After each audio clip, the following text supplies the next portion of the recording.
आम्ही गौरव सन्मान द्यायचा आणि ते घ्यायचं योग्य आहे का त्याची कृपेमुळे आम्ही एकमेकाला भेटते त्याची कृपा नाही काही नाही म्हणून आम्ही जेवढं त्याची स्तुती त्याचं गौरव धन्यवाद करतो तेवढं कमी आहे। प्रियजनांनो बायबल सांगते आम्हाला त्याची उपकार स्तुती करताना दमू नका थकू नका जेवढं होईल त्याची उपकार स्तुती करा त्या उपकार स्तुती जेवढी तुम्ही परमेश्वराचं करशील तेवढा परमेश्वर तुम्हाला आशीर्वाद करेल। आमेन। याला धन्यवाद। पुन्हा एकदा माझ्या प्रियजनांना जेजमीच्या तर्फे तुमचा मी येशूच्यानं स्वागत करतो। प्रभू येशूच्यानं मी तुम्हाला सलूट टाकतो। आमेन। या आम्ही आज पुन्हा एकदा कलेसिकरा 3ऱ्या अध्यायामधलं 9 वचनमध्ये जाणार आहे आणि मला विश्वास आहे त्या वचनाद्वारे त्या पहिल्याच आठवड्यात गेल्या भरपूर लोकांना देवाने स्पर्श केले। बघा माझ्या प्रियजनांनो सदा आणि सदा आम्ही एक दुसऱ्याच्या साठी झटावं एक दुसऱ्याला चुकामी सांगावं आणि त्या चुकातून त्यांना आम्ही मुक्त करावं आणि चांगल्या मार्गाने जीवन जगावं हेच प्रभू येशूची इच्छा आणि ही बायबल आम्हाला हेच शिकवत आहे की तुम्ही सदा आणि सदा दुसऱ्याचं भलं करा दुसऱ्याला चुका त्यांच्या दाखवून त्यांना त्या चुका का तर मी तुम्हाला काय सांगतो जोपर्यंत आम्ही एकमेकांना त्यांच्या चुका दाखवत नाही ती कधी बदलत त्यांना काय वाटतंय मला कोण सांगत नाही म्हणजे मी चांगलाच आहे चुकत नाही पण चुका दाखवल्या की त्यांना समजते मी कुठं चुकाले आणि सर्वात महत्त्वाचं ही बायबल आम्हाला सगळं आमच्या चुकातून आम्हाला दाखवून आम्हाला वेगळं ठेवते आणि म्हणून या महिन्यात आम्हाला हे वचन दिले कलेसिकरा 3ऱ्या अध्यायामध्ये 9 वचन एकमेकाशी लवाडी करू नका का तर तुमच्यातल्या त्या जुन्या मनुष्याला कृत्यासह तुम्ही काढून टाकलाय जोपर्यंत जुनं जात नाही नवीन येत नाही जुनं गेलं नवीन येत नाही आहे ना। माझी इच्छा आहे प्रभूची इच्छा आहे तुमच्यातलं ते जुनं जावावं टोटल पूर्ण आणि नवीन यावं आणि एक नवीन मनुष्याचं रूप धारण करावं आणि एक नवीन जीवन जगावं हेच सत्य आहे। या आम्ही वाचूया कलेसिकरा 3ऱ्या अध्यायामधलं 9 वचन आणि आज आम्ही बघूया प्रभू आपल्या काय मार्ग दाखवूया। कलेसिकरा 3:9 एकमेकांशी लबाडी करू नका एकमेकाशी लबाडी करू नका कारण तुम्ही जुन्या मनुष्याला त्याच्या कृतीसह काढून टाकले आहे कृत्यासह बायबल सांगते जुन्या माणसाला नुसतं काढून टाकलेलं म्हणत नाही माझ्या प्रियजनांनो त्याच्या कृत्यासह तुम्ही काढून टाकलायसा सगळं म्हणजे एखादं झाड आपण कधी कधी वरून पानं कट करतोय आपण त्याची कातरतोय कधी फळं कापरतोय कधी फांद्या कातरतोय आणि ते पुन्हा काय होते वाढतंय ना ते का त्याचं मूळ कुठं असते खाली आणि जोपर्यंत मूळ असते त्याला तुम्ही वरने किती कातरा ती पुन्हा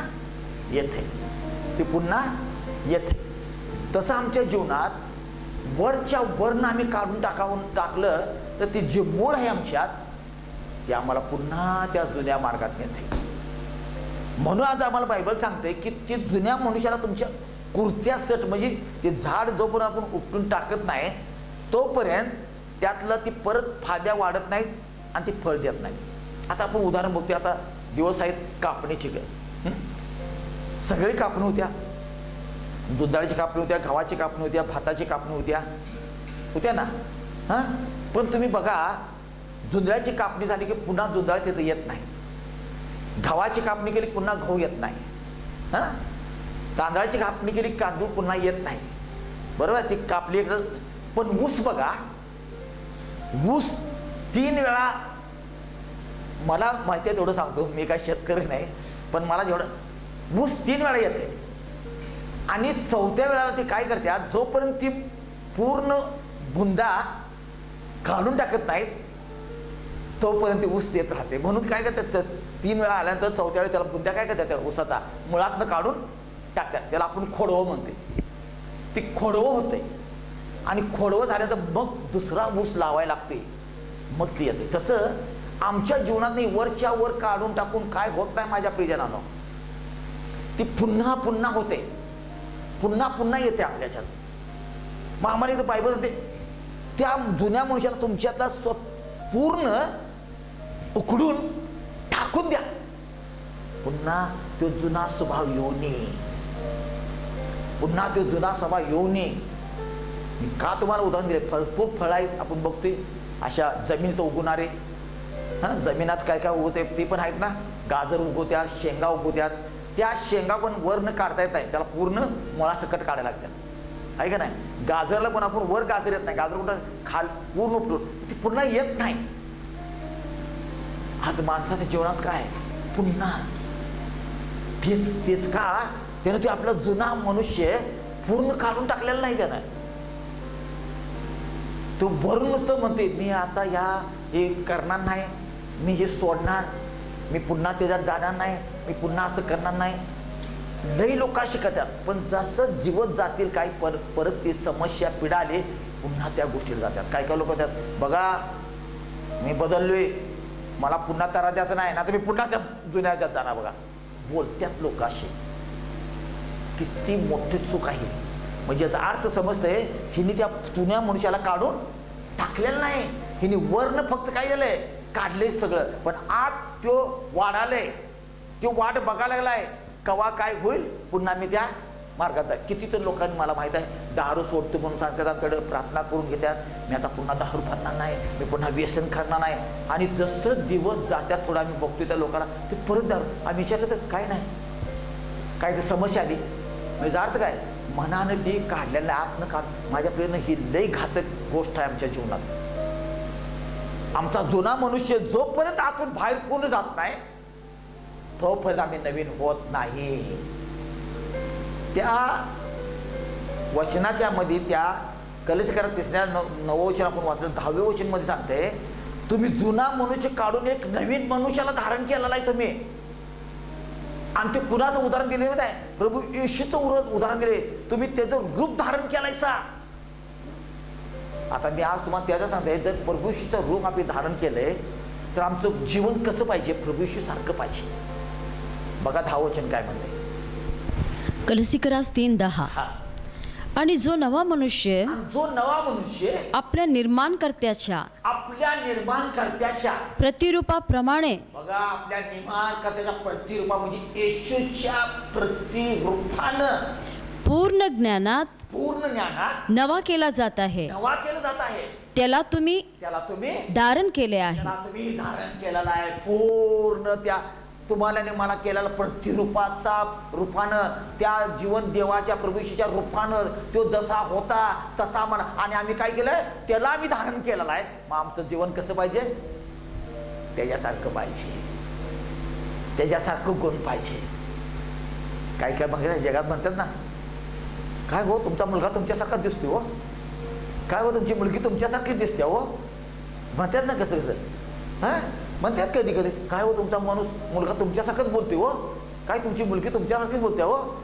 हा गुण येते ना. पण आम्हाला बायबल सांगते त्या जीवन देवाच्या प्रतिरूपानं आम्ही धारण केलेलं नवीन माणसाला. आणि जर आम्ही त्याला जीवन देवाला प्रतिरूपानं धारण केलं तर आम्ही त्याच्यासारखं व्हावं, त्याच्यासारखं. का तर ज्याचं प्रतिरूपानं आपण धारण केलं आहे त्यानं पुन्हा या पृथ्वीतला मनुष्य रूपाने आला, तो पुन्हा कधी त्या ध्येय स्वभावात गेला नाही. त्याचा गुण आमच्यात प्रकट व्हायला पाहिजे, तरच म्हणायचं आम्ही बदललो. तर आम्हाला खात्री लोकांना सांगते हे बदलल्या, याच्यात काय तर बदललंय, याच्यात काय ते दिसायला वेगळं नाही. तर पुन्हा आम्ही तेच. आज जगात किती लोक असे आहेत माझ्या बदलत नाही. तुम्हाला गेल्या आठवड्यात सांगलं बदलतच नाही लोक, सगळं दिवस वर्ष आठवडा सगळं बदलत आहे, पण माणूस बदलत नाही. का तर त्यानं त्या मनुष्याला जुन्याला काढून मुळासकट टाकलेलं नाही, ते मूळ तसंच राहिलेला आहे. आणि कधी त्याला पाणी लागलं की ते वर येते. बायबल सांगते माझ्या प्रियानो, आम्ही कागलला जायचं सेवेला हायवेवरनं, तेव्हा ती रस्ता होणार होता 4 पदरीचा त्या टायमाला सुरुवातीला. तर ते कागल मधले मोठे मोठे वडाचं झाड आहे ते कापलेले, पण ते वरून कापले होते, काही कायचा बुंदा काढला नव्हता. आणि जेव्हा अशी झाडं राहत्यात त्याला कुठलं ना पाण्याचा वास जर आला तर तो उगवते. बायबल मध्ये सांगितलं असं. पण तसंच आमचं आहे, आम्ही जर त्या जुन्या मनुष्याला पूर्ण काढून टाकलं नाही आणि ते मूळ आहे, तर कुठून ना कुठून असं पापाचं वाईटाचा जर वास आला तर माणूस काय करतोय, पुन्हा ती रूप धारण करते, पुन्हा त्या मार्गाने जाते. का ते मूळ जे आहे ना त्याला कुठलं तर वास येते, त्याला कुठलं तर मोह येतोय. आणि म्हणून आम्हाला बायबल सांगते त्या जुन्या मनुष्याला तुम्ही कृत्यासह काढून टाका. माझ्या प्रियजनांनो, कसा स्वभाव होता आता प्रभू येशूचा मी तुम्हाला सांगतो ना, त्याच्या प्रतीचा आपण रूप धरला आहे. तर पहिला स्वभाव तुम्हाला सांगतो, मी येणार दिवसात तुम्हाला त्याचा एक स्वभाव दाखवणार आहे महिन्यात. तसा आमचा स्वभाव पाहिजे. कसा तो होता, त्यानं काय केलं, त्यानं काय शिकवलं, जर आम्ही त्याचं प्रतिरूपाने धारण केलंय आम्ही त्याच्यासारखं व्हावं. येवांच्या 15व्या अध्यायामध्ये 12 वचन सांगते, प्रभू येशू म्हणत्या, अगर मग तुम्ही माझ्या प्रतिरूपाचा झालायचा, मला ग्रहण केलायचा, तर तुम्ही माझ्यासारखं करा. येवांच्या 15व्या अध्यायामध्ये 12 वचन आपण वाचूया. योहान 15:12. हा, जशी मी तुमच्यावर प्रीती केली, जशी मी तुमच्या प्रीती केली तशी तुम्ही एकमेकांवर प्रीती करावी, अशी माझी आज्ञा आहे.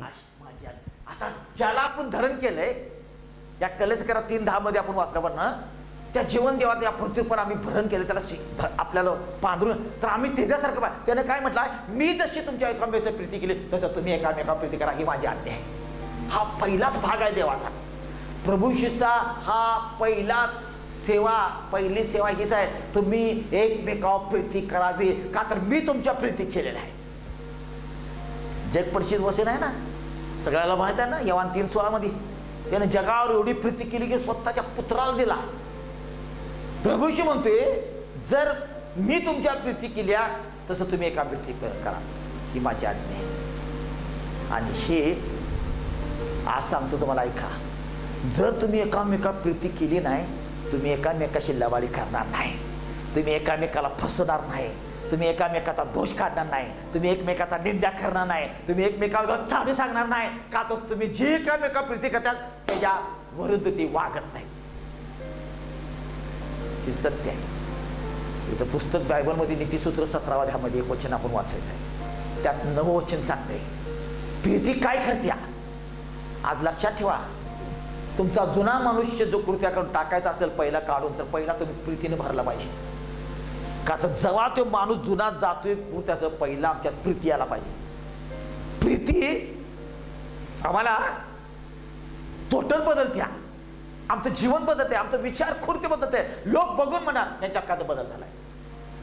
बघा काय सांगते नीतिसूत्र 17व्या मध्ये 9 वचनाचं आहे. नीतिसूत्र 17:9. हा, जो इतरांच्या अपराधांवर झाकण घालतो, जो इतरांच्या अपराधावर झाकण घालतोय, तो प्रेमाची वृद्धी करतो. प्रेमाची वृद्धी करतोय. पण जो गत गोष्टी गोकत बसतो, भूत गोष्टी भोगत बसतो, त्याला मित्र अंतरतात. त्या प्रीती काय करते, पहिला दुसऱ्याच्या पापावर काय करते, पांघरून घालते. म्हणजे तुमच्या मध्ये जर कुणाच्या मनात वाईट असेल, कुणाला जर तुम्ही दोष, हे अशी करत्या तो, तशी वागत्या तो, हे असं बोलत्या तो, तसं बोलत, यांचं पापावर तुम्ही पांघरून घालशीला, त्यांच्या पापाला परिस्थिती करणार नाहीसा तुम्ही, का तर तुम्ही एकमेका प्रीती करतायसा. आणि एकमेका प्रीती करणारे प्रीती पहिलं दुसऱ्याच्या पापावर पांघरून घालत्या, पदरून घालत्या. का तर मी त्यांच्याबरोबर लबाडी करत नाही, माझा जुना मनुष्य गेला आहे, तर मी पहिला प्रीती करणार.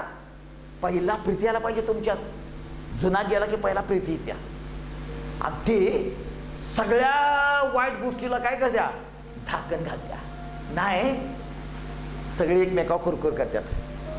सांगेल ना गेल्या आठवड्यात, नवऱ्याची चाडे बायको सांगणार, बायकोची चाडे नवरा सांगणार, सासूची चाडी सून सांगणार, सुनाची चाडी सासू सांगणार, है ना. शेजार पाजाराची चाडी शेजार पाजार सांगणार, पै कोण, का तो जुना मनुष्य आहे. पण नवीन मनुष्य आला की पहिला पांघरून घालते ते दुसऱ्याच्या पापावर, दुसऱ्याच्या चुकावर पांघरून घालते. प्रीती येत्या. हेच येशूने सांगितले, जर मी तुमच्यावर एकमेका प्रीती, तर माझ्या स्वभावानं माझ्या रूपांतर तुम्ही झालाय, तर तुम्ही एकमेका प्रीती करा, ही माझी आज्ञा आहे. बदलते माझ्या प्रीतीत माणूस. काही आश्चर्य नाही. काय काय लोक म्हणतात हे बदलणार नाही, हे आश्चर्य नाही, बदलतंय माणूस. कधी जेव्हा त्याच्यात जुना मनुष्य पूर्ण फुकून टाकलेला असेल तर. आणि पहिला तो जुना माणूस गेला की नवीन माणूस काय होते, प्रीती येत्या. आणि प्रीती दुसऱ्याचं चुकाचं चाड्या सांगत नाही, दुसऱ्याची चाड्या सांगत बसत नाही, एकमेकावर लिबाड गलाबाड करत आहे, त्याच्या पापावर चुकावर पांघरून घालत्या. ती प्रीती वाढत्या. आणि प्रीती करत नाही त्याचं दुसरं जे आहे ती आपल्या लोकांची चाड्या सांगतात, ती आपल्या लोकांना पण आणतात आणि आपल्या मित्राला पण आणतात. का तर तसल्याचे मित्र कोण होत नाही. प्रीती लय श्रेष्ठ आहे माझ्या प्रियाला. आणि ज्या माणसात प्रीती आहे ते माणूस बदलतोय, त्याचा विचार बदलतंय, त्याचा आचार बदलतंय, त्याचं गुण बदलतंय, त्याचं कृत्य बदलतंय. तो जर राग करत असला तर त्याचा राग जातोय. तो दुसऱ्याचे चाड्या सांगतात, चाड्या करायचं सोडतोय. तो कोणाला दोष देतात, तो दोष जातोय. ते कुठलाही दुष्कर्माने भरला असेल ते दुष्कर्म जाते आणि त्या प्रीती आला की ते बदलते. आणि म्हणून जुना मनुष्य पहिला काढून टाका, बघा नवीन मनुष्य येतो की नाही तेव्हा प्रीतीचा तुमच्यात त्याला धारण केला बायबल सांगते. त्याच्यावर प्रतिरूपाचा आम्ही केला. का तर बायबल सांगते, आम्हाला बायबल सांगते त्या उत्पत्तीच्या 5व्या अध्यायामध्ये पहिल्याचे असला देव म्हणतोय माझ्या प्रतिरूपाचा तुम्हाला केला, मी माझ्या प्रतिरूपाचा मी तुम्हाला केलेला आहे. लक्षात ठेवा माझ्या प्रिय, तुम्ही आणि मी देवाच्या प्रतिरूपाची लोक आहे. देवाच्या प्रतिरूपाचा आम्ही लोक आहे. आणि मग देवाच्या प्रतिरूपाचं जर आम्ही असलं तर आमचा स्वभाव कसा पाहिजे, ते देवासारखं पाहिजे. त्या देवाने आमच्या प्रीती केली, ते म्हणते तुम्ही मध्ये एकमेकाला प्रीती करा. आणि प्रीती इतकी महान आहे, या जगातल्या कुठल्याही प्रकारे त्या प्रीतीला कोणी कमी करू शकत नाही. आणि जगातलं सर्व मूल्य त्याच्यापाशी आणून टाकलं तर ते प्रीती समोर तुच्छ आहे. गीतरत्नचं पुस्तक आहे इथं. गीतरत्न कुणाला काय जास्त माहित नसेल मी तुम्हाला सांगतो. नीतिसूत्र नंतर उपदेश आहे आणि उपदेश नंतर नीतिसूत्राच्या उपदेशानंतर गीतरत्न म्हणून एक पुस्तक आहे ज्यानं शोल्मन राजाने हे लिहिलेलं होतं. त्यात इथं वचन सांगतंय त्या 8व्या अध्यायामध्ये, त्या गीतरत्नच्या 8व्या अध्यायामध्ये प्रीतीबद्दल सांगते. ती प्रीती किती महान आहे, जगातल्या कुठल्या गोष्टीची तुलना होत नाही त्याची. जगाची सर्व संपत्ती आपण आणून तरी पण ती कमी आहे, एवढी प्रीतिमान आहे. आणि प्रीती कधी त्या तुम्हाला मी सांगतो, जेव्हा मनुष्य आपल्या जुना कृत्याला काढून टाकते. लईच महत्वाची गोष्ट आहे. गीतरत्न तुम्हाला सांगतो पुन्हा एकदा, नीतिसूत्राच्या पुस्तकच्या वाचूया.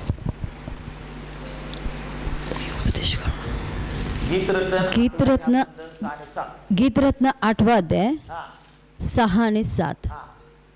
आपल्या हृदयाशी मला मुद्रेप्रमाणे ठेव, मुद्रेप्रमाणे मला आपल्या बाहूवर ठेव. कारण प्रेम मृत्यूसारखे प्रबल आहे. प्रेम संशय अधलोकासारखा निष्ठुर आहे. त्याची ज्वाला अग्निज्वालेसारखी, किंबहुना परमेश्वराने प्रदीप्त केलेला तो अग्नीच आहे. असले प्रेम महाजलांचानेही विझवणार नाही, महापुरांनाही ते बुडवून टाकता येणार नाही. मनुष्याने प्रेमासाठी आपली घरची सगळी संपत्ती दिली, आपल्या घरची सगळी संपत्ती दिली तरी ती त्यापुढे तुच्छ होय. त्यापुढे तुच्छ होय. प्रीती समोर सगळं तुच्छ आहे, सगळं तुच्छ आहे. का तर प्रीती एवढी महान आहे. हे कधी येत आहे, कधी येत ही प्रीती माणसाच्या, त्या जिवंत देवाच्या प्रतिरूपानं स्वतःला घरण केलेला आहे. त्या जिवंत देवाचा स्वभाव पहिला काय, प्रीती आहे. आणि ती आली, जुना मनुष्य गेला, जुना कृत्य गेला. का तर प्रीती माणसाला बदलत्या, टोटली बदलत्या, पूर्ण बदलत्या. एवढी प्रीती मानामध्ये मनुष्याने सगळ्या संपत्ती घरादाराची जगाची आणून जरी टाकली तरी ती काय व्यर्थ आहे. का तर प्रीती समोर दुसरं काहीही महत्वाचं नाही. म्हणून प्रभूने आम्हाला ते बायबल सांगते त्याने जगावर प्रीती केली. आणि ती प्रीती आम्हाला ते म्हणते तुम्ही करा, माझ्या प्रियजनांनो, जोपर्यंत हा जुना मनुष्य मुळासकट निघून जात नाही तोपर्यंत ही येत नाहीत, असलं कोण येत नाही. आणि मी ह्या तुम्हाला महिन्यात सांगालोय, त्या जुन्या मनुष्याला उपटून टाकाल, नवीन मनुष्याला धारण करा, सगळं नवीन तुमच्या जीवनात होईल शिक्षा नावानं. आणि मी ह्या महिन्यात तुम्हाला दाखवीन एक काय गुण नवीन येते जुना गेलं की. आज किती तर मोठं लोक, किती तर लोक समस्या आहे बघा. बायबलला मला सांगते रोम करा 13व्या अध्यायामध्ये 8, 9, 10 वाचले तर त्यात लिहिलंय की देवाचा सेवक प्रसिद्धी पॉल म्हणते, प्रीतीशिवाय कुठल्याही कृत्यात राहू नका. प्रीती शिवाय कुठल्या कृत्यात राहू नका तुम्ही. एवढी प्रीती श्रेष्ठ आहे. मी तुम्हाला पुन्हा एकदा सांगालो, पुन्हा सांगालो माझ्या प्रियजनांनो. आज दुष्काळ कशाचा पडलाय जगात माहिती काय? प्रीतीचा दुष्काळ पडलाय. दुष्काळ उन्हे पडले, प्रीतीचं उन्हे. म्हणून तर आज जगात हे घालणार सगळं. एकमेकाच्या जीवावर उठल्या. रोज तुम्ही बघताय एकमेकाला मारत्यात, एकमेकावर बोलत्यात. काय वाट प्रीती राहिल्या नाही माणसाच्या मनात कुणाच्या. उन्हे पडल्या, दुष्काळ पडलाय. एकमेकाच्या लबाडी करायला उत्तर आले, एकमेकाच्या विरुद्ध बोलायला उत्तर आले, समृद्धी आले त्यात. पण प्रीती उन्हे पडल्यात. प्रीतीचा दुष्काळ पडलाय. वाईट करण्याला उत्तर आलंय जगात. एकमेकाचा जीव घ्यायला, एकमेकाची निंदा करायला, एकमेकाला दोष करायला उत्तर आले असं. पण एकमेकाचं चांगलं करायला, एकमेका प्रीती करायला दुष्काळ पडलाय. वाचूया आपण रोमकरास 13 म्हणलं 8, 9 आणि 10. रोमकरास 13, 8 ते 10. एकमेकांवर प्रीती करणे, एकमेकावर प्रीती करणे, याशिवाय कोणाच्या ऋणात राहू नका. कारण जो दुसऱ्यावर प्रीती करतो त्याने नियमशास्त्र पूर्णपणे पाळले आहे. कारण व्यभिचार करू नकोस, खून करू नकोस, चोरी करू नकोस, खोटी साक्ष देऊ नकोस, लोभ धरू नकोस, या आज्ञांच्या आणि दुसरी कोणतीही आज्ञा असली तर तिचाही सारांश जशी आपणावर तशी आपल्या शेजाऱ्यावर प्रीती कर या वचनात आहे. प्रीती शेजाऱ्यांची काही वाईट करत नाही. म्हणून प्रीती हे नियमशास्त्राचे पूर्णपणे पालन होय. प्रीती कोणाचं वाईट करते? कोणाचं आपण प्रीतीने बोलले की आपल्याला वाईट करतील, आपल्याला मारतील, हा आपली निंदा करतील? नाही. प्रीती करणाऱ्याला कुणी वाईट करत नाही. प्रीती कुणाचं वाईट करत नाही. प्रीती काय करते? एकमेकाची उन्नती करते. आज घरात मी प्रीती नाही, एकमेकावर प्रीती नाही. का तर काय सांगेन तुम्हाला? उन्हे पडल्या प्रीतीची. दुष्काळ पडलाय.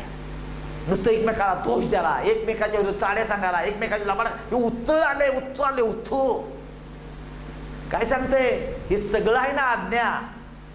चोरी करू नको, जार काम करणं, खून न करणं, टकू, याच्यापेक्षा जी आज्ञा आहे, काय आज्ञा आहे? एकमेकावर प्रीती करणं, ही आज्ञा देवाने दिली आपल्याला.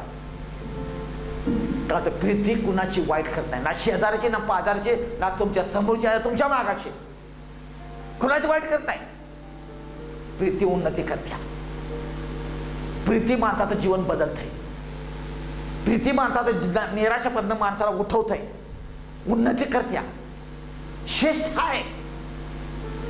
जसं हे सांगितलं ना वचन, नियमशास्त्रामध्ये लिहिलेलं आहे प्रीती, एकमेका प्रीती करा. कुठे लिहिलेलं आहे? तिन्ही पण पुस्तकात. त्यात तुम्हाला सांगे ना, लोक 10व्या अध्यायामध्ये 27 वचन वाचलं, तिथे लिहिलेलं आहे की आपल्यासारखी आपल्या शेजार प्रीती कर. पहिला प्रीती कर कोणावर? देवावर. दुसरी प्रीती कर स्वतःवर, आणि स्वतःसारखी दुसऱ्याला प्रीती कर. एकमेका प्रीती कर. हेच येतं या रोमकाराच्या त्या देवाच्या संबंधात नियमशास्त्रात लिहिलेला आहे, एकमेका प्रीती करा. बघा तर एकमेकावर प्रीती करून सगळं परिस्थिती बदलतं का नाही बघा. समोरची माणसं बदलतं का नाही बघा. तुमचं जीवन बदलतं का नाही बघा. कधी येणार पण ही प्रीती? जेव्हा ते जुना मनुष्य तुम्ही कुर्त्यासह काढून टाकणार, नवीन माणूस जो आपल्या प्रतिरूपाचा धरण आम्ही केलेला आहे त्याचं गुण येणार. त्याचं गुण पहिलं काय? प्रीती कर एकमेकावर. हे शिष्यानं सांगितलंय, मी जसे तुमच्या प्रीती केल्या तसं तुम्ही एकमेकावर प्रीती करा. मी तुम्हाला पुन्हा सांगतो माझ्या प्रियजनांनो, ऐका माझं. दुष्काळ पडलाय, दुष्काळ पडलाय, दिसना झाल्यात प्रीती कुठं. एकमेकावर हल्ला, एकमेकावर हमला, एकमेकावर दोष, हाय का प्रीती? कुणाच्यात नाही. जुना मनुष्याला काढा, नवीन मनुष्य जे ज्याला धरण केला प्रतिभाचा तो येईल, तुमचं जीवन बदलाल आणि तुम्ही वेगळा उचला. पहिली येणार तुमच्या जीवन बदला प्रीती येणार. जेव्हा ती प्रीती त्या माणसाचा आचार विचार बोलणं खूप ते सगळं बदलून जात आहे. बघणं बदलत, सभा बदलून जाते. का तर प्रीती उन्नती करत्या. आमेन. या प्रियजन आपण प्रार्थना करूया. स्वर्गीय पिते, आम्ही तुमच्या नावाला गौरव, महिमा, स्तुती, सन्मान, धन्यवाद देतो. आभार मानतो पुन्हा एकदा बाप्पा ह्या सुंदर दिवसासाठी, या वेळासाठी धन्यवाद. करायचे करा 3-9 पदमान बाप्पा. एकमेकाशी लबाडी करू नका, एकमेकाशी लबाडी करू नका. आपल्याकडे जुना मनुष्य पूर्ण कृत्या काढून टाका.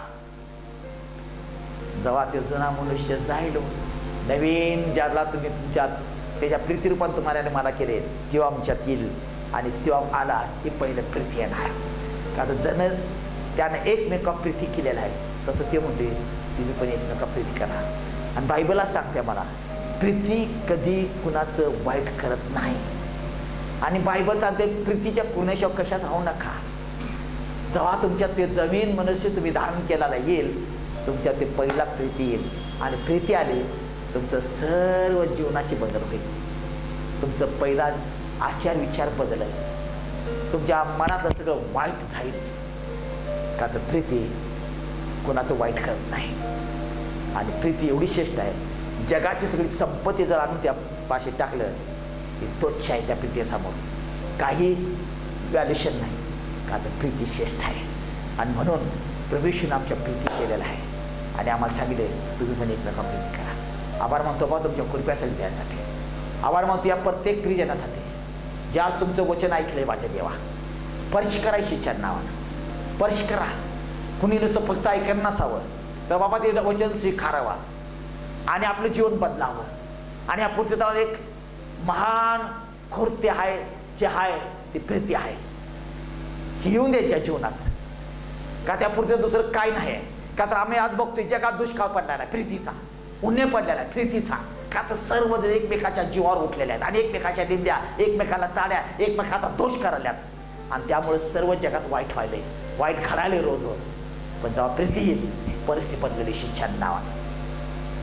विनंती करतो या प्रत्येक प्रियजनांसाठी, स्पर्श कर हर एक कुटुंबाला, हर एक घरातल्या लहान थोरांना.